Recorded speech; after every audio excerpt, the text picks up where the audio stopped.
रे संसार संसार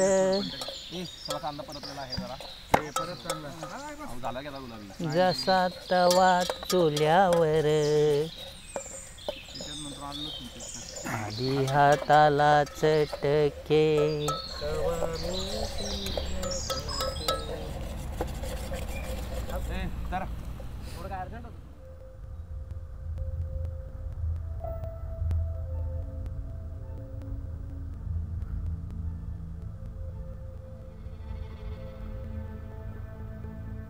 जय शिवराय मित्रांनो, आज आपल्या मोहिमेचा दुसरा दिवस आहे। काल पुरंदरची घोडदौड संपवून आपण आज सुधागडला चाललो आहोत आणि सुधागड म्हणजे पालीचा किल्ला, या किल्ल्यावर आज आपण आता निघत आहोत। छान एका नदीच्या किनारी आम्ही सगळ्यांनी आपली सकाळची आंघोळ आटोपली आहे। सकाळचं जेवण बनवलेलं आहे। जेवण बनवताना तर फार वेगवेगळे किस्से झालेले आहेत, ते तुम्हाला कळतीलच, पण हा एकदम उत्तम अनुभव आहे की रस्त्यावर जागा मिळेल तिथे झोपणे, जिथे जागा मिळेल तिथे चूल पेटवणे आणि आपलं काम करत राहणे आणि नंतर काम झाल्यानंतर गाडीवर बसून आपल्या पुढच्या किल्ल्याकडे प्रस्थान करणे। याच्यामुळे ज्या ऑरामध्ये आम्ही आता जाण्याचा प्रयत्न करत आहोत, जे पुरंदरवरून काल आम्ही एक एनर्जी घेऊन खाली आलो आणि पुरंदरवरची ती एनर्जी जर का आम्ही कुठे दुसरीकडे राहिलो असतो किंवा एखाद्या हॉटेलमध्ये राहिलो असतो, एखाद्या हॉटेलमध्ये जेवलो असतो तर कदाचित ती डायल्यूट झाली असती, परंतु तसं न करता आम्ही एका सुधागडच्या रस्त्यालाच तंबू टाकून झोपलो। आज या नदीकिनारी आंघोळ करून इथंच जेवण बनवलं। त्याच्यामुळे ती जी एनर्जी आहे ना, ती मावळ्यांचा जो फील आहे, तो त्या काळातला जो फील आहे तो आज आमच्या मनात तसाच मेंटेन राहण्याचा प्रयत्न करतोय आम्ही आणि तो राहतोय, त्याचा अनुभव आम्हाला येतोय। परंतु आज फक्त दुसराच दिवस आहे, अजून पुढचे 5-7 दिवस आपण काय अनुभव करणार आहोत ते आत्ता सांगणं अवघड आहे। परंतु आज आपण आता सुधागडकडे चाललो आहोत। सुधागड बद्दल काय महत्त्वाचं जे ठिकाण आपण का निवडलेलं आहे याबद्दल आपण सुधागडवर जाऊनच त्याच्याबद्दल सविस्तर माहिती घेऊयात। जय शिवराय।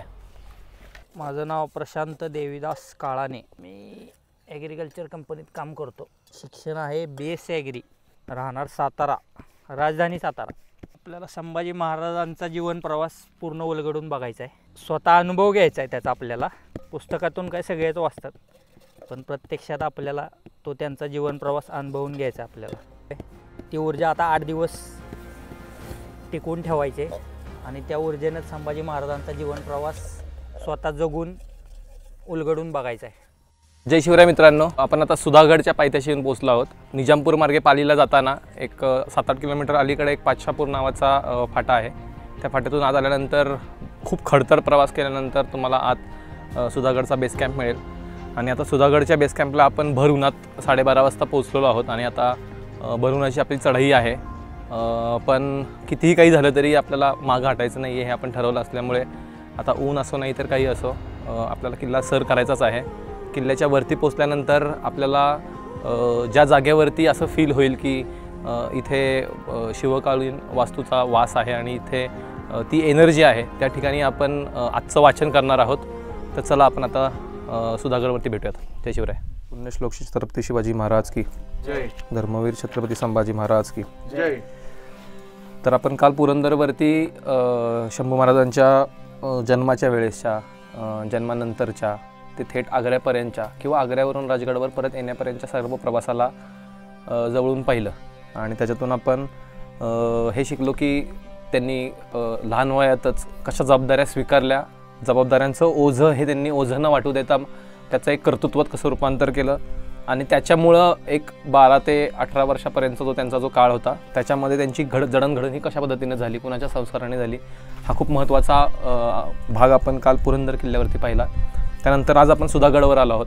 तर ह्या किल्ल्याच्या निगडीत 2 घटना अत्यंत महत्त्वाच्या आहेत। एक म्हणजे शहजादा अकबराशी घडलेलं राजकारण। आता शहजादा अकबर म्हणजे कोण, तर औरंगजेबाचा मुलगा, जो औरंगजेबाच्या विरोधात बंड करून त्याला स्वतःचं राज्य बनवायचं होतं म्हणून त्यांना बंड पुकारलं होतं। आपल्याला सगळ्यांना एक ती आख्यायिका किंवा एक गोष्ट आपण नेहमी ऐकली असेल की ज्यावेळेस मिर्झा राजा जयसिंगांचा मृत्यू झाला त्यांच्यानंतर त्यांच्या मुलाला घेऊन अकबराने औरंगजेबाच्या विरोधातच बंड पुकारलेलं आणि रामसिंगाला घेऊन जे बंड पुकारलं त्यात राजपुतांनी अकबराला जी मदत केली ती मदत जर का पूर्ण शेवटपर्यंत टिकली असती तर औरंगजेब त्याच बंडामध्ये मेला असता आणि तिथेच त्याचा अंत झाला असता आणि हा शहजादा जो आहे अकबर, तोच पुढचा मुघल सल्तनतचा शहेनशाह झाला असता. पण औरंगजेबाचं डोकं इतकं चाणाक्ष आहे की ज्यावेळेस राजपूत आपल्या विरोधात आहेत हे त्याला समजलं आणि अकबर त्यांना कन्व्हिन्स करून औरंगजेबाशी लढवायला त्याला अगदी दाराशी म्हणजे युद्धाच्या दाराशी येऊन पोचले, त्यावेळेस औरंगजेबानं चालाखीनं फक्त 2 खलिते अकबराकडे सोडले आणि त्या अकबराच्या खलित्यांमध्ये त्यांना असं लिहिलेलं, जे अकबराच्या हातात न पडता इतर लोक जे आहेत त्यांच्या हातात, रामसिंग गिरधरलाल मुंशी हे जे लोक होते त्यांच्या हातात पडावं याची व्यवस्था केली. आणि त्या खलित्यांमध्ये असं लिहिलं की बेटा तू आपण ठरल्याप्रमाणे एकदम व्यवस्थित राजपुतांना आपल्या टप्प्यात आणलं आहे, आता उद्या आपण दोघं मिळून सगळ्या राजपुतांचा नाश करू.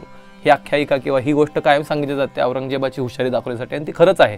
म्हणजे औरंगजेबाकडे पुरेसं सैन्यबळ नव्हतं. मला ह्याच्या पूर्ण ठिकाणाबद्दल, जिओग्राफिकल स्ट्रक्चरबद्दल सांगता नाही येणार की नेमकं ते ठिकाण कोणतं होतं, परंतु तिथं त्याच्याकडं ते सैन्य नव्हतं आणि राजपुतांच्याकडं आणि अकबराकडे एवढं सैन्य होतं की औरंगजेब सहज हारला असता. पण त्यांना कुठलंही हत्यार न चालवता फक्त एका लेखणीच्या जोरावरती जे शत्रूला हरवलं आहे, हे ॲक्च्युली औरंगजेबाचं कॅरेक्टर समजून घेण्यासाठी, तो किती शार्प होता हे समजून घेण्यासाठी खूप महत्त्वाचं आहे. आपल्याला फक्त असं वाटतं की मुघल बादशहांना अक्कलच नव्हती, पण अशातला भाग नाही. औरंगजेब हा शिवाजी महाराजांचा इतका बुद्धिमान शत्रू होता की त्याला हरवणं हे छत्रपती शिवाजी महाराजांचं, शंभू महाराजांचं खूप मोठं कर्तृत्व हे तेव्हानंतर सिद्ध होतं. त्यासाठी आपल्याला औरंगजेब किती ग्रेट होता हे समजून घेणं गरजेचं आहे. तो जर का लेचापेचा असेल तर त्याला हरवण्यात मजाच काय. तो त्यांच्या दृष्टीनं त्यांच्या मुघलांमधला ग्रेट होता, फक्त त्याचं वर्तणूक हे अमानवी होतं, त्याचं कॅरेक्टरला धरून नव्हतं. त्यामुळे जेव्हा आपण म्हणतो की एक आपण सत्याची बाजू स्वीकारतो की असत्याची बाजू स्वीकारतो, त्यात त्यानं कायम चुकीच्या गोष्टींची बाजू स्वीकारल्यामुळे त्याचा एंड हा तसा झाला. अशा औरंगजेबाच्या मुलांनं जर का बंड केलं आणि जर का तो म्हणत असेल की राजपुतांमध्ये जर का ती ताकद नाही आहे, राजपूत जर का मला साथ देऊन औरंगजेबाशी लढू शकत नाहीत, तर ह्या भूतलावरती औरंगजेबाला हात देणारा फक्त एकच मनुष्य होतो, तो म्हणजे छत्रपती शंभू महाराज. कारण का तोपर्यंत, ते बंड होईपर्यंत शिवाजी महाराजांचा अंत झाला होता.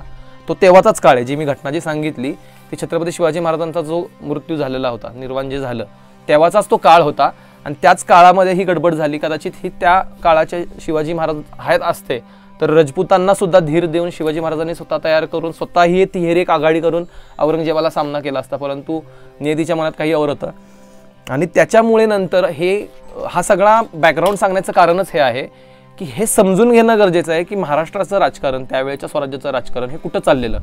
शिवाजी महाराजांचा अंत झाला आहे, संभाजी महाराज एकाकी पडलेले आहेत. संभाजी महाराज आपल्या राज्याची घडी बसवत आहेत. घरचा विरोध वेगळा, किल्ल्यावरच्या प्रतिनिधींचा, अष्टप्रधानांचा विरोध वेगळा. हे सगळं चालत असताना औरंगजेबाचा मुलगा ज्यावेळेस अकबर राजपुतांकडे आपला ठिकाणा लागत नाही म्हणून महाराष्ट्राच्या हद्दीत थेट घुसतो, शंभू महाराजांशी पत्रव्यवहार करतो. शंभू महाराज त्याला कुठेही थारा देत नाहीत. तर ह्या सगळ्या अकबर महाराष्ट्रात येण्या आधीपर्यंतच्या गोष्टीनंतरचा पुढचा भाग आता आपण चरित्रात वाचन करणार आहोत. 1657 साली फक्त 4 महिन्याच्या अंतराने इतिहासात अमर ठरलेल्या 2 कर्तृत्ववान पुरुषांच्या पुत्रांचा जन्म झाला. औरंगजेबाचा मुलगा शहाजादा अकबर याचा जन्म उत्तरेत 11 सप्टेंबर 1657ला झाला, तर शिवाजी महाराजांच्या मुलाचा जन्म दक्षिणेत 14 मे 1657ला झाला. या दोघांचाही एकाच वर्षातला जन्म आहे, 57चा. या 2 युवराजांची त्यांच्या जन्मानंतरची 24 वर्षांनी नियतीनं भेट घडवून आणली. दक्षिणोत्तर जन्माला आलेल्या युवराजांच्या युतीने त्यावेळच्या राजकारणाला एक वेगळीच कलाटणी मिळाली. अकबर आणि संभाजी यांच्यात इतरही बरेच साम्य आढळते. अकबर औरंगजेबाचा 4था मुलगा, तर संभाजी हे शिवाजीचे 4थे अपत्य. संभाजीची आई सईबाई तो 2 वर्षाचा असताना वारली, तर अकबराची आई तो 2 महिन्याचा असतानाच मरण पावली. साहजिकच आई वेगळी असलेली ही दोन्ही मुले आपल्या वडिलांची लाडकी बनली. संभाजीराजे जन्मास आले त्यावेळी शिवाजी महाराजांच्या स्वराज्य स्थापनेच्या पहिल्या टप्प्यात होते, तर त्याच वेळी भावाशी लढून औरंगजेब दिल्लीच्या तख्तावर बसला होता.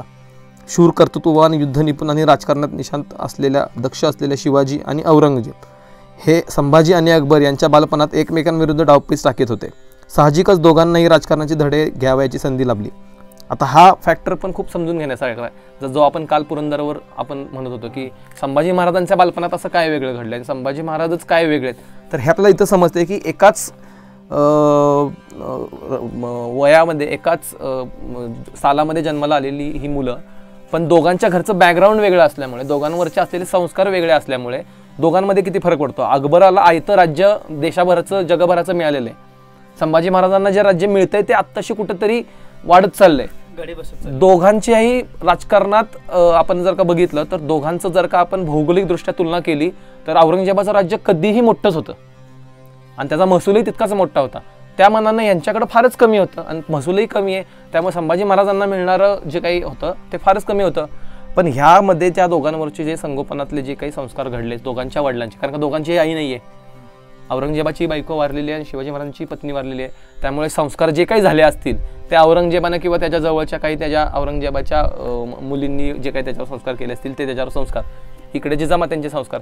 सो आपल्याला हे लक्षात येतं की तुमची घरची परिस्थिती, आजूबाजूची परिस्थिती, नशिबाचं साथ हे किती महत्त्वाचं जरी किती मोठं जरी असलं तरी एकीकडे जर का तुमचे संस्कार एका पार्ट्यात ठेवले ना तर ह्या सगळ्या गोष्टी काही काळानं बदलू शकतात. हा काय एका दिवसात घडणारा बदल नाही आणि हाच फरक यांनी मांडलाय. हा फरक अनेक इतिहासकारांना माहीत नव्हता का, असं आहे का, तर नाही आहे, माहिती होता अकबर नावाचा एक शहजादा आहे, पण ह्यांची तुलना करणं हे अत्यंत महत्त्वाचं आहे. ही तुलना केल्यावर आपल्याला लक्षात येतं की संस्कारांमध्ये काय ताकद आहे आणि कॅरेक्टर जे असतं, कॅरेक्टर समजून घेत असतं, तर त्यावेळेस हे समजतं की दोघंही समवयस्क मुलं आहेत, दोघांचंही एक वय, दोघांच्याही आयुष्यात निराशा एकाच वेळेला आली. आपल्याला सांगितलं जातं की 78 साली दोघंही भांडले वडिलांशी. भांडले म्हणजे औरंगजेबाचा मुलगा हा सत्तेसाठी भांडला, छत्रपती शिवाजी महाराजांचा मुलगा हा आपल्या कर्तृत्वाला वाव नाही मिळत, स्वराज्य कार्य वाढवण्याची संधी नाही मिळत म्हणून वेगळा झाला. म्हणजे जसं शहाजी महाराजांचं वेगळं कार्य झालं असताना शिवाजी महाराज वेगळं कार्य होते, दोघांचे उद्देश एकच होते, फक्त दोघांच्या कार्यपद्धती वेगवेगळ्या होत्या. त्याचप्रमाणे हा प्रकार एक होता की संभाजी महाराज पण असा विचार करत होते की मी मराठ्यांच्या विरोधात नाही जाते, पण मी माझं स्वतःचं कर्तृत्व सिद्ध कुठं करू, माझ्या तलवारीला रक्त कुठं लागेल, तलवारींनी मी जय कसा मिळवू, माझ्यात जर का कर्तृत्ववान मी आहे तर मी ते कसं करू. तर ते आपल्याला समजून येतं की दोघांच्या इच्छा अपेक्षा वेगवेगळ्या आहेत. अकबराला फक्त सत्ता हवी आहे, गादीवर बसायचं आहे, कारण का त्याच्या आई वडिलोपार्जित लोकांनी तेच केले. एक वय आलं, हातात ताकद आली की बापाच्या विरोधात भांडायचं आणि राज्य मिळवायचं, कसं पण करून मिळवा. हा, बापाशी भांडायला कुणालाही घ्या. आता इथंच कंडिशन बघा ना, ज्या मिर्झा राजा जयसिंगांना छत्रपती शिवाजी महाराजांनी सांगितलेलं की बाबा तुम्ही आपण एकच होऊ, तुम्ही मोठे भाऊ, तुम्ही लीड करा, मी तुमच्या मागणं तुम्हाला सपोर्ट करतो, पण तुम्ही औरंगजेबाला हरवायला मदत करा. तिथं तो नाही, त्यांना नाही म्हणतो आणि पुढे त्यांच्याच मालकाच्या हातून विष खाऊन मारायची वेळ मिर्झा राजावर येते.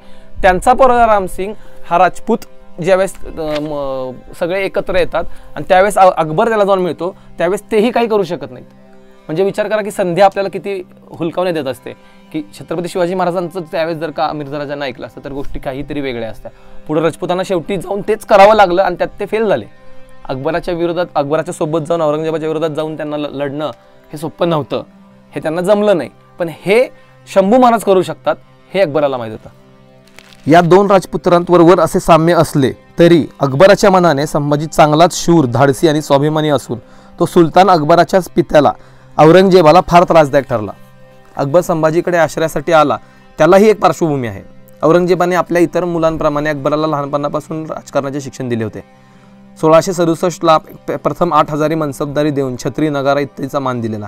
78 साली घडलेल्या राजकीय घटनांमुळे औरंगजेब आणि अकबर यांचे संबंध बिघडले.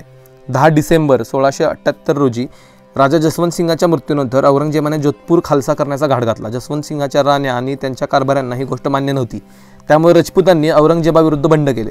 या बंडाचा मूळ करण्यासाठी बादशहाने आझम शाह आणि शहाजादा अकबर या 3 मुलांना रवाना केले. 4 मार्च 1680 रोजी अकबराला चित्तोडची बाजू सांभाळण्यासाठी धाडण्यात आले. या कामगिरीत अकबराला अपयश आल्यामुळे औरंगजेब त्याच्यावर रागावला. त्याला योग्य ती सूचना दिल्या असूनही अकबराने राजपुतांविरुद्ध लढण्यात 5 महिने फुकट घालवले. राजपुतांसमोर आपला निभाव लागत नाही, ध्यानात येताच युद्ध बंद करावे असे अकबराने औरंगजेबाला सुचवले. त्यामुळे औरंगजेबाला राग आला आणि त्याने त्याची कानउघाडणी केली. अकबरालाही आपल्या वडिलाचा राग आला. बापलेखात ही बोलणी चालू असतानाच अकबराने राजपुतांशी गुप्त बोलणी केली. दुर्गादास राठोड आणि राजा रामसिंग यांच्या सल्ल्यानुसार अकबराने औरंगजेबाविरुद्ध बंड पुकारले. सिसोदिया आणि राठोड यांच्या मदतीने 11 जानेवारी 1681 रोजी स्वतः बादशाह झाल्याचे जाहीर करून आपल्या नावाची नाणीही पाडली. या घटनेची बातमी कळताच औरंगजेबाने अकबराच्या बायकोला साथीदारांना दिल्लीस पाठवले. जिबननिसाही अकबराची बहीण आपल्या भावाला सामील असल्याने अकबराने तिलाही गडावर तुरुंगात टाकले आणि तिची सर्व मालमत्ता जप्त करण्यात आली. आता इथं आपल्याला ते लक्षात येते की हा काळ जर का बघितला तर 1680च्या मार्चचाच हा काळ आहे की ज्यावेळेस इकडे हे भांडण चालू आहे आणि इकडे छत्रपती शिवाजी महाराजांचा निर्माण झालेला आहे. त्यामुळे हे झाल्यामुळे कदाचित त्याच्यानंतरचं जे त्यांच्यातलं जे आपसी राजकारण होतं ते पण तडीला गेलं आणि त्याच वेळेला तो वेगळा झालाय. म्हणजे हे जे आपण म्हणतो ना की कदाचित ही गोष्ट 1680च्या आधी जर का झाली असती तर राजपूत, अकबर आणि शिवाजी महाराज हे तिघही एक होऊ शकले असते. पण छत्रपती शिवाजी महाराज गेले असल्यामुळे आणि संभाजी महाराजांना त्यांच्या कर्तृत्वाची छाप टाकायला तेवढा वेळ मिळाला नसल्यामुळे 1680 मध्ये हे राजकारण शिजू शकलं नाही. राजपुतांचे साह्य नाहीसे होताच अकबर भांबावला. काय करावे हे त्याला सुचेना. प्रथम मारवाडला जाऊन तिथल्या इराणच्या जावयाचा अकबराचा विचार होता. अकबराची पळापळ पाहून औरंगजेबाने शहाजा मुअज्जम, सर्व प्रांताचे सुभेदार, किल्लेदार, जमीनदार यांना अकबराच्या वाटा अडवण्याचे हुकूम दिले. अकबराची यावेळी त्रेधा उडाली होती. त्यावेळी तो 11 मे 1681ला पाठवल्या पत्रात, संभाजी महाराजांना पाठवल्या पत्रात म्हणतो की औरंगजेबाबरोबर युद्धाचा प्रसंग आला नाही, त्यामुळे माझ्या कुटुंबातील काही माणसे घेऊन मी मारवाडला गेलो. दुसऱ्या दिवशी रात्रीच्या वेळी दुर्गादास राठोड आपल्या सैन्यासह मला येऊन मिळाला. मारवाडात 2-3 वेळाला मला भटकण्याचा प्रसंग आला. माझा पाठलाग करायला कामावर शहाजा मुअज्जम याची नेमणूक झाली होती. त्याला माझा पाठलाग करणे जमले नाही, म्हणून आपले सैन्य मारवाडात ठिकठिकाणी विखरून त्याने ठाणी उभी केली आहेत. मला घोडे आणि इतर जिन्नस दिले आणि त्याच्याच राज्यात राहावे अशी विनंती केली, परंतु त्याचा मुलूक मुघलांच्या राजधानीच्या जवळ असल्यामुळे मला तिथे राहणे इष्ट वाटत नाही. अशा प्रकारे सर्व मार्ग बंद झाल्यानंतर कुठेच सुरक्षितता वाटेनाशी झाल्यावर अकबराने संभाजीच्या आश्रयात जाण्याचे ठरवले. अकबराने दुर्गादास राठोड यांनी 9 मे 1681ला महेश्वर येथील नर्मदा नदी ओलांडली. त्यानंतर 2 दिवसात अकबराने पूर्वी दिलेले पत्र संभाजीराजांस लिहिले. त्यात तो पुढे लिहितो, त्यामुळे जयसिंगांच्या मुलकात राहणे मला इष्ट वाटत नाही. तुमचे शौर्य आणि मर्दुमकी लक्षात घेऊन इकडे निघून येण्याचा मी निर्णय घेतला. परमेश्वर कृपेने दिलावल महिन्याच्या पहिल्या दिवशी मी महेश्वर येथे नर्मदा नदी सुखरूपपणे पार केली. दुर्गादास राठोड माझ्यासोबत आहेत. माझ्याबद्दल तुम्ही निशंक राहावे. परमेश्वर कृपेने मला राज्य मिळाले तर नाव माझे आणि राज्य तुमचे राहील. आलमगीर हा तुमचा आणि माझा शत्रू आहे, लक्षात घ्यावे. त्यामुळे आपण दोघांनी मिळून आपले उद्दिष्ट साध्य होईल असे करण्याचा निश्चय करावा. शहाण्या माणसांना विशेष सांगण्याची गरज नाही, साधा इशारा पुरे आहे. आता हे पत्रातलं हा पॅरेग्राफ वाचण्याचा, सुधागडवर वाचण्याचा हाच मूळ उद्देश आहे की अकबर ज्यावेळेस हे पत्र संभाजी महाराजांना लिहितो त्यावेळेस तो अख्खं उत्तर फिरून आलाय. औरंगजेबासाठी लढण्यासाठी त्याला कोण भेटतंय का, अख्खं खंगाळून जर का ज्यावेळेस त्याला कोण नाही भेटत त्यावेळेस त्यानं दक्षिणेत बाकी कुणालाही पत्र न लिहिता संभाजी महाराजांना पत्र लिहिलंय. आणि संभाजी महाराजांना पत्र म्हणून लिहितोय की दिल्लीच्या तख्तावर मी बसेन, बाकी अख्खं राज्य तुमचं. याच्यावरून तुम्हाला छत्रपती संभाजी महाराजांची क्वालिटी कळून येते. छत्रपती संभाजी महाराजांची काय कुवत आहे भारतात. आज आपण जर का म्हणतोय ना की आज एखादा पक्ष जर का कुणाशी ती युती करायची असेल तर तो कुठल्या ऐऱ्या पक्षाशी युती नाही करत. तो तिथला तगडा कोण आहे त्याच्याशी युती करून स्वतःला भक्कम करण्याचा विचार करतो. आणि हे भारताचं राजकारण चालू आहे. भारताचं म्हणजे आजचा भारत नाही, अखंड भारताचं राजकारण चालू आहे. आणि अखंड भारताच्या राजकारणात हा इराणच्या राजाशी पण बोललाय, इराणच्या जावयाशी, जो जावई त्याचा होता, राजाचा जावई. म्हणजे हा उत्तरेत म्हणजे काय फक्त दिल्ली आणि जम्मू काश्मीरच्या भागात फिरत नाहीये, यानं सगळ्याची संधान साधण्याचा विचार केला. पण औरंगजेबाशी भांडायला कोणीही भेटलं नाही. आणि त्यावेळेस तो म्हणजे आपण असं म्हणूयात की त्यावेळेसच्या अखंड भारतात फक्त एकमेव माणूस त्याला असा दिसलाय, छत्रपती संभाजी महाराज, की ज्यांच्यासोबत युती करून आपण औरंगजेबाला हरवू शकतो असं त्याला वाटलंय. बरं, हे झालं त्याचं वाटणं, ह्याच्यातून संभाजी महाराजांचं कॅरेक्टर समजतं.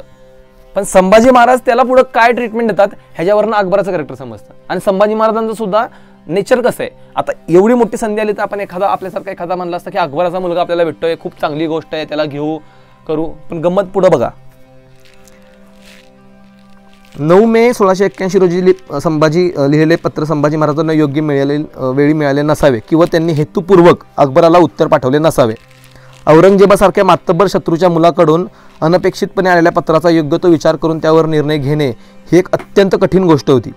अकबर मात्र संभाजीच्या आश्रयास यायला अधीर झाला होता. पहिल्या पत्राला उत्तर येण्याची वाट पाहून अकबराने 1681 रोजी संभाजीराजांना दुसरं पत्र लिहिलंय. पहिल्या पत्राला लिटरली इग्नोर केलंय. पत्राला उत्तर नाही दिलंय म्हणजे पत्राला उत्तर न देणं म्हणजे ही सोपी गोष्ट नाहीये. औरंगजेबाचा पोरगा पत्र लिहितोय. दुसरं पत्र कधी लिहिले? 20 मेला 81 महिन्यातच. साल 81 महिना पण मे महिन्याचे 9 मेला लिहिलं पहिलं, 20 मेला लगेच दुसरं लिहिलं. कारण का तेव्हाची पत्र म्हणजे बाकीच्या पत्रांसारखी ही पत्र नव्हती ना. हे जवळपास राजाचं पत्र चाललंय. हे लवकरात लवकर गेलं असणार आहे. 3 दिवस 4 दिवस 5 दिवसात त्यात गेलं असणार आहे. आणि त्याला उत्तर नाही मिळालं म्हणून त्यानं लगेच केलंय परत. हिंदुस्थानातील त्या राजश्रेष्ठाने म्हणजे संभाजी महाराज, आता तो त्याची तारीफ करायला लागलाय. हिंदुस्थानातील या राजश्रेष्ठांनी माझ्या पत्रात लिहिल्याप्रमाणे वागावे, म्हणजे जगात त्याचे सुलौकिक होईल. यापूर्वी मी तुम्हाला एक पत्र पाठवले होते, ते बहुतेक तुम्हाला मिळाले नसावे, नाहीतर त्याचे उत्तर तुम्ही पाठवले असते. आता मी येऊन पोचेपर्यंत तुम्ही पत्र पाठवण्यात कसूर करू नये. त्या एकनिष्ठ राजाची वार्ता ऐकण्यासाठी मला दीर्घ काळापासून उत्कंठा लागली आहे.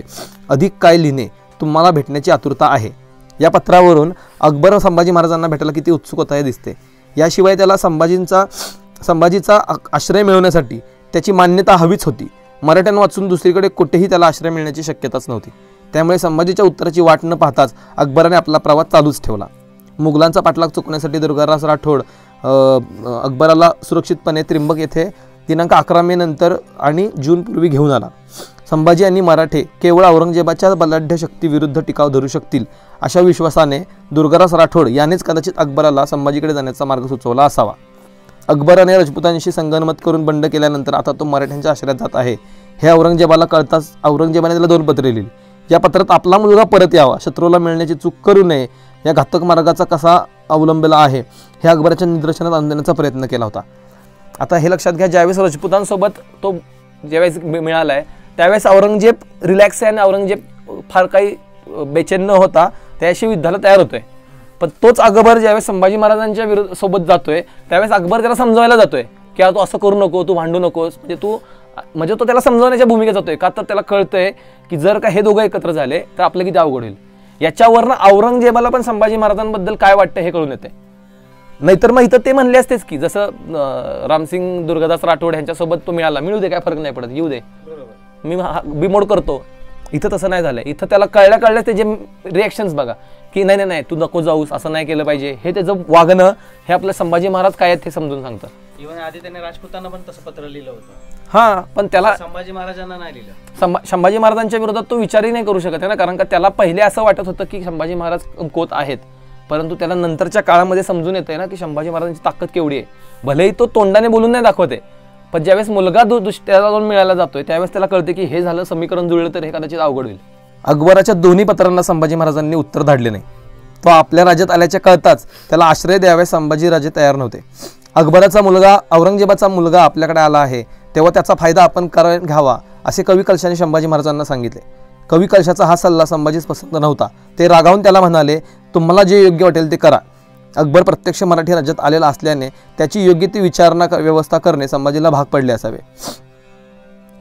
अकबर मराठी मुलखात शिरताच त्याला आणण्यासाठी संभाजीने काही लोक पाठवले. त्यांनी त्याला नियोजित ठिकाणी नेले.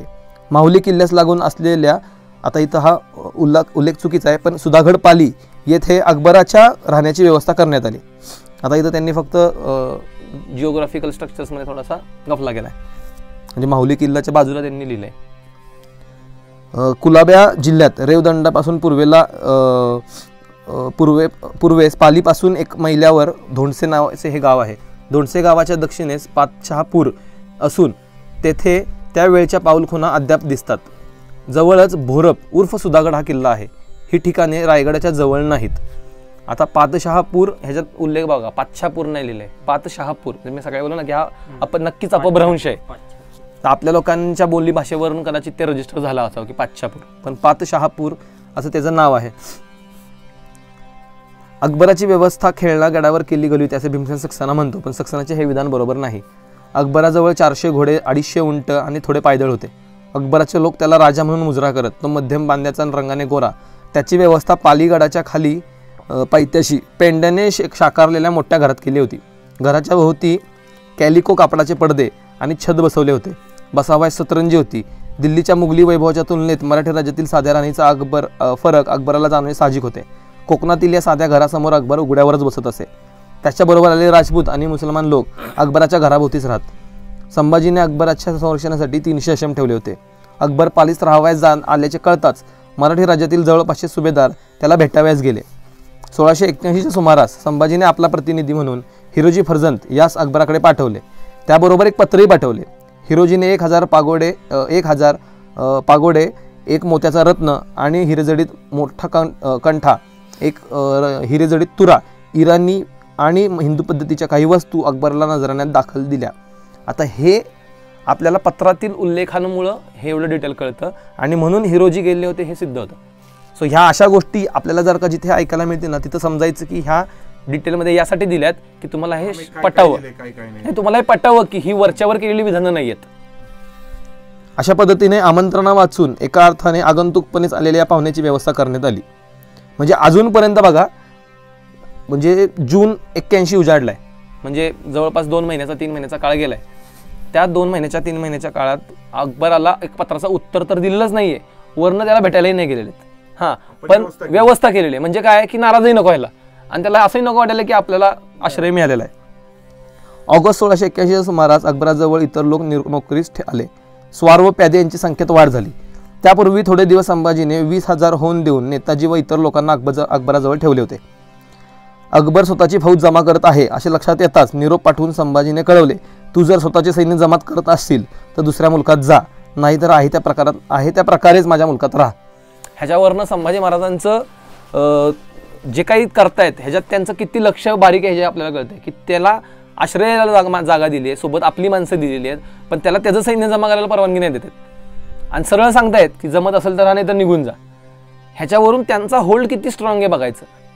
संभाजी समक्ष भेटण्याची अकबराला बरीच उत्सुकता होती, तरीही त्याची भेट घेण्यासाठी संभाजीराजे तातडीने गेले नव्हते. अकबराची भेट घ्यावी की घेऊ नये याविषयी त्यांचा निर्णय होत नसावा. या अवघड व नाजूक प्रश्नात त्यांनी श्री समर्थांचा सल्ला घेतला असावा. समर्थांनी संभाजीराजास कृपापूर्वक बोललेली 11 वचने दिली होती. त्यात अकबरासंबंधीचे एक वचन होते. पूर्वी एक प्रसंग आला होता. राजश्री संभाजी महाराज श्रींच्या दर्शनात सज्जनगडी येणार म्हणून सिद्धस्थळी करणारे मनुष्य आले होते. ते समयीचे वर्तमान उत्तरेकडील राजपुत्राचे आगमन झाले म्हणून ऐकले. ते समय आता काय आला म्हणूनही बोलले. परंतु या उपरी त्या प्रांतीचे लोक अनुकूल करून घेतील तरी उभयता योगे कार्यसिद्धीच आहे, परंतु त्वरा पाहिजे. कदाचित अकबरासंबंधी विचारविनिमय करण्यासाठी संभाजीराजे सज्जनगडावर जाणार असतील. ते येण्याचे कारण कळताच समर्थांनी वरील उपदेश दिला असावा. या उपदेशाप्रमाणे संभाजीने अकबरास भेटायची घाई मात्र केलेली आपल्याला दिसत नाही. त्यामागे कारणे वेगळी होती. कदाचित ते अकबराविषयी खात्री करून घेत असतील. तो कसा आहे, कोणत्या हेतू मनात घेऊन आलेला आहे याचा अंदाज घेत असतील. कसेही असले तरी अकबर हा औरंगजेबासारख्या कपटीवर कारस्थानी शत्रूचा मुलगा होता. त्यामुळे प्रत्येक पाऊल काळजी घेऊन टाकणे जरुरी होते. याविषयी संभाजी महाराज त्याच्या विरुद्ध होत असलेल्या कटाची पाळेमुळे शोधून काढण्यात गुंतलेले होते. आता हा काळ तोच आहे की ज्यावेळेस त्यांच्या भोवती जी काही घरातली कटकारस्थानं नव्हती, राजकारण्यांची कटकारस्थानं होती आपल्यातली, ती पण त्याच वेळेस पॅरल चालू होती आणि त्याच वेळेस अकबर पण आलेला होता. त्यामुळे अकबर आल्यानंतर त्याच्यावर लगेच विश्वास ठेवणं हे रिस्की हे त्यांना आधीपासूनच माहिती होतं. ह्याचा उलगडा आता पुढे होतो की आज आपण हा चॅप्टर का वाचतोय, त्याचा उलगडा आणि इथं सुधागडवर का वाचतोय त्याचा उलगडा तुम्हाला आता पुढच्या पॅराग्राफमध्ये होईल. पण संभाजी महाराज आता हा काळ पुढचा येतो, म्हणजे जवळपास 1-1.5 वर्ष होऊन गेलेले तरी संभाजी महाराज त्याला अजून भेटतच नाही आहेत. त्याला राहायला जागा दिली आहे, त्याला सगळं दिलेलं आहे, पण त्याला अजूनही भेटत नाही आहेत का तर त्याच्यावर ते पूर्णपणे विश्वास नाही ठेवत आहेत. आणि इथं समर्थांनी दिलेल्या एका पत्रामध्ये आपल्याला हाही उल्लेख मिळतो की जर का असं काही असेल आणि जर का तो सेटलमेंट करण्यासाठी आला असेल तर त्वरा करावी. पण संभाजी महाराज त्यांनी दिलेल्या सल्ल्यानंतर सुद्धा विचारपूर्वकच पावलं टाकतात की नाही, कुणाचा तरी उपदेश आलाय म्हणून आपण लगेच त्वरा करावी असा विचार त्यांनी केलेला नाही आहे. आणि त्याच्यानंतर त्यांनी परत घाई न करता हळूहळू अंदाज घेत गोष्टी केलेल्या. आता पुढचा जो चॅप्टर जो जून-जुलै 1681च्या सुमारासचा जो आहे की संभाजी महाराजांवर विष प्रयोग करण्याचा कट झाला होता. त्या कटात अनाजी दत्त, सोमाजी दत्त, हिरोजी फरचंद, सोयराबाई इत्यादी मंडळी होती. त्यांनी या कटात अकबरालाही गोवण्याचा प्रयत्न केला होता, परंतु तो त्याच बदला नाही. या उलट अकबरानेच संभाजीकडे एक गुप्त दूत पाठवून या कटाची बातमी त्यांना दिली. या कृत्यामुळे संभाजीची अकबराविषयीची खात्री पटली. विषप्रयोगाचा कट फसल्यानंतर याच मंडळींनी अकबराच्या मदतीने संभाजी महाराजांना गादीवरून काढण्याचा प्रयत्न केला. त्यांनी राजद्रोह करणारे एक पत्र अकबराला लिहून कळवले की आम्ही तुला मिळतो. अकबर प्रथम या गोष्टीचा फायदा करायला तयार झाला होता, परंतु दुर्गादासाच्या संमतीनेच तो या सर्व गोष्टी करत असल्याने अकबराने त्याचा सल्ला घेतला. अकबराने या मंडळींच्या पत्रावर विसंबू नये. कदाचित हे पत्र संभाजीनेच आपली परीक्षा घेण्यासाठी पाठवले असेल. तू अशा बंडांना सहाय्य करशील की संभाजी त्या केलेल्या उपकाराचे स्मरण ठेवून त्याच्या बाजूने झटतील हे आजमवण्याचा प्रयत्न या हेतूने होईल. तरी श्रेयस्कर मार्ग म्हणजे तू ते पत्र संभाजीच्या हवाली कर आणि आपले इमान आणि कृतज्ञता त्याला दाखव. हे अस्सल आणि राजद्रोही कटाचे पत्र हातात येताच संभाजीने संबंधित कारकुनास ठार मारण्याचा ताबडतोब हुकूम दिला. हा काळ लक्षात घ्या. 81 जुलैचा हा काळ आहे, बरोबर, म्हणजे राज्याभिषेकानंतरचा काळ आहे संभाजी महाराजांच्या राज्याभिषेकाच्या आधीच्या घटना जर का आपल्या लक्षात घेतल्या तर राजाराम राजांना गादीवर बसवण्याचा हट्ट ह्याच 3 लोकांकडून चालला होता. तो हट्ट फसल्यामुळे, तो कट फसल्यामुळे आता त्यांना ही नवीन संधी चालून आलेली की जर का अकबर इथं आलेला आहे तर आपण अकबराला हाताशी धरून संभाजी महाराजांना विषप्रयोग करू आणि अकबराला सांगू की आपण सेटलमेंट करू, म्हणजे युती करू. हा पार्ट पहिल्या ह्याच्यातच फसला. अकबराने ह्याला काय मान्यता दिलेली नाहीये. पण दुसरा कट कधी फसतो, ज्यावेळेस ते पत्र लिहितात आणि अकबराला पत्र लिहून पाठवतात की तू आणि मी एकत्र येऊयात, आम्ही तुला राज्य देतो, राज्य तुझं, अनाजी पंत राज्य तुझं आणि कारभारी आम्ही, म्हणजे सांभाळणार आम्ही, धुरा आमच्या हातात राहणार, सगळं जैसे थे, फक्त संभाजी महाराज बाजूला होणार आणि बाकी न्याय व्यवस्था सगळी तशीच. त्यांच्या अकबराने संभाजी महाराजांना पाठवलं तसं ह्यांनी अकबराला पाठवलं थोडक्यात. कुणी अकबर म्हणजे ह्याला अनाजी पाठवलं, दत्तों त्यांनी अष्टप्रधानांनी अकबराने कसं पत्र पाठवलं? पाठवलं. पुढं नर्मदा पार झाल्यानंतर संभाजी महाराजांना संभाजी महाराजांना राज्य तुमचं, फक्त आम्ही गादीवर बसणार. तसं यांचं की राज्य तुझं आणि कारभार आम्ही करणार. म्हणजे फक्त दोन्ही इकडनं हे झालं. पण विचाराची कुवत बघा, अकबर जगभराचं म्हणजे अखंड भारताचं राज्य संभाजी महाराजांना द्यायला तयार आहे चालवायला, आणि हे आपलं राज्य जे आता शिवाजी महाराजांच्या नंतर थोडं उरलंय त्याला आपल्याला वाढवलं पाहिजे, ते आपलंच आहे ऑलरेडी, ते त्याला द्यायला गेलेत. आता काय झालंय की त्याच्या आधीची जी अनाजी दत्तोंची जी काही घटना होती त्याच्यानंतरच तुम्हाला एक गंमत लक्षात येते की आपल्याला लक्षात येते की अनाजी दत्तोंवर अचानक शिक्षा होऊन त्यांना मारण्यात आलंय. पण अनाजी दत्तोंनी राजाराम राजांना गादीवर बसवताना केलेलं राजकारण, हे राजकारण पाहता हा राजद्रोहच आहे. पण या राजद्रोहाला पण त्यांनी माफी दिलेली, कारण का हा थेट राजद्रोह नाहीये, म्हणजे स्वराज्याच्या विरोधात नाही गेले, स्वराज्यातल्या स्वराज्यातच चालू आहे. हा, संभाजी नाही तर राजाराम राजाला बसवायचंय, त्या ह्याच्यात त्यांनी त्यांना माफ केलंय आणि शिक्षा कालकोठडीची शिक्षा रद्द करून नंतर त्यांना सुरनिसाची पदवी परत दिलेली आहे. सगळी पद सगळ्यांना आली. बरं, सुरनिसाचं पद नंतर त्यांनी काढून सचिवाचं पद दिलेलं आहे. म्हणजे काय अष्टप्रधानातलं महत्वाचं पद जर का तुम्हाला परत दिलेलं आहे त्या अनाजी दत्तोंनाच, बरं का, याचा अर्थ तो कट माफ केलेला आहे. विषप्रयोगाच्या गटामध्ये पण ज्यावेळेस त्यांना लक्षात आलं पण त्याच्यात थेट पुरावा अनाजी दत्तोंचा सापडला नव्हता, म्हणून त्यांना परत एकदा माफ करण्यात आले. म्हणजे 2 वेळा माफी आलेली आहे अनाजी दत्तोंना. ह्या दोन्ही वेळेला माफी का केलेली आहे तर त्याचं कारण लक्षात घ्या. ही माफी काय उपकार म्हणून नाही केलेली आहे, तर त्यांचं पूर्वाचं जे काही काम आहे आणि त्यांचं जे पद आहे, अष्टप्रधान म्हणजे आजच्या हिशोबाने एखाद्या खासदारापेक्षा पण मोठ्या डेझिग्नेशनचा माणूस होतो, एखादा मिनिस्टर लेवलचा माणूस आहे. मिनिस्टर लेवलच्या मग केंद्रीय मंत्र्याला जर अचानक हटवलं तर राजकारणामध्ये बऱ्याचशा ढवळाढवळी होऊ शकतात, म्हणून त्यांना 2 वेळेला माफ करण्यात आले का तर त्यांचं पद बघता, आणि त्यांना परत पदं दिलेली आहेत. पण तिसरा जो गुन्हा आहे ज्याला त्यांना शिक्षा झालेली आहे, तो गुन्हा जो आहे तो गुन्हा करण्यासाठी ते थेट सुधागडला आलेले आहेत. स्वतः अनाजी पंत, हिरोजी फर्जंद हे इथं आलेले आहेत. इथं आल्यानंतर त्यांनी काय केलेलं आहे की अकबराला संधान बांधून की अकबरासोबत की आपण दोघं इथं एक येऊ. हा, हिरोजी फर्जंद सुद्धा त्यातच होते, आणि त्यांच्याशी संधान बांधून की इथं आपण एकत्र येऊ आणि आपण मिळून संभाजी महाराजांना गादीवरनं हटवू आणि राज्य तुमचं जाईल. याचा अर्थ हा पहिला राजद्रोह असा झालेला आहे की जो स्वराज्याच्या विरोधात आहे थेट.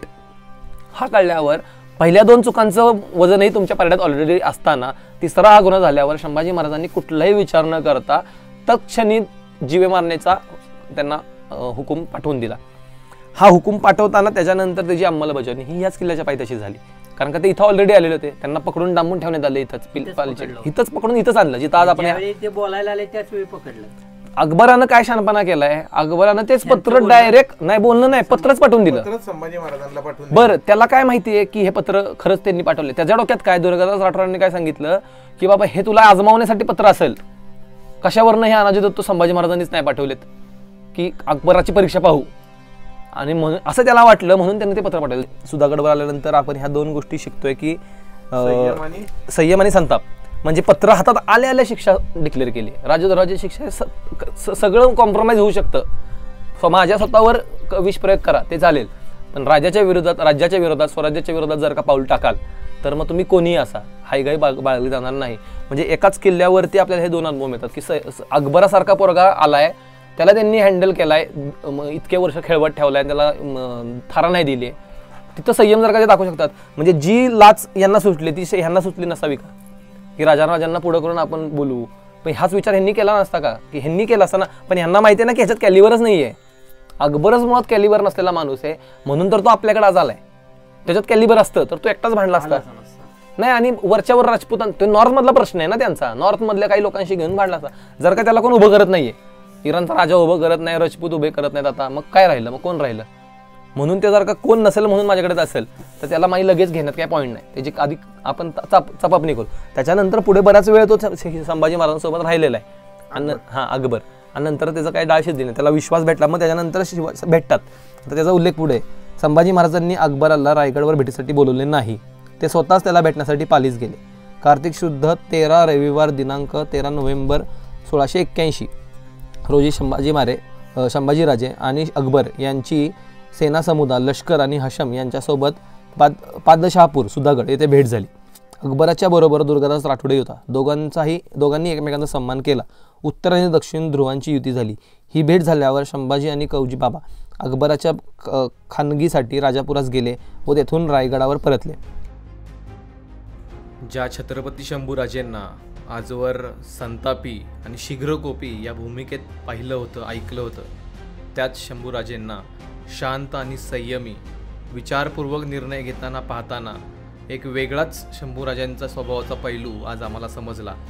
आणि तोच स्वभावाचा पैलू, तोच शांतपणा, तोच संयमीपणा आपल्या अंगी अंगीकारून या मोहिमेत पुढील प्रवास करण्याच्या उद्देशाने आम्ही सुधागड सोडला. पुढे पद्मदुर्गकडे जाताना रोह्याच्या मार्गाने आम्हाला घनदाट जंगलातून प्रवास करताना तो शांतपणा, संयमीपणा मनात तसाच ठेवता आला. पद्मदुर्गला जाण्याच्या अलीकडेच एका गावामध्ये एका छानशा हनुमान मंदिरामध्ये गावकऱ्यांनी आमची राहण्याची सोय केली. या मंदिरात राहण्याचा निर्णय घेताना आम्हाला हे लक्षात आले की आपला या मोहिमेचा उद्देश संपूर्ण होत आहे. कारण का गावातल्या लोकांशी संपर्क वाढत आहे, अनेकांशी चर्चा होत आहे आणि प्रत्येकाला या मोहिमेचे महत्त्व पटवून सांगता येऊ शकत आहे. उद्या पद्मदुर्गवर जाण्याचा निश्चय करून सर्वजण शांत झोपी गेले. मनात होत्या त्या फक्त छत्रपती शंभूराजांच्या शांत संयमी स्वभावाच्या आठवणी.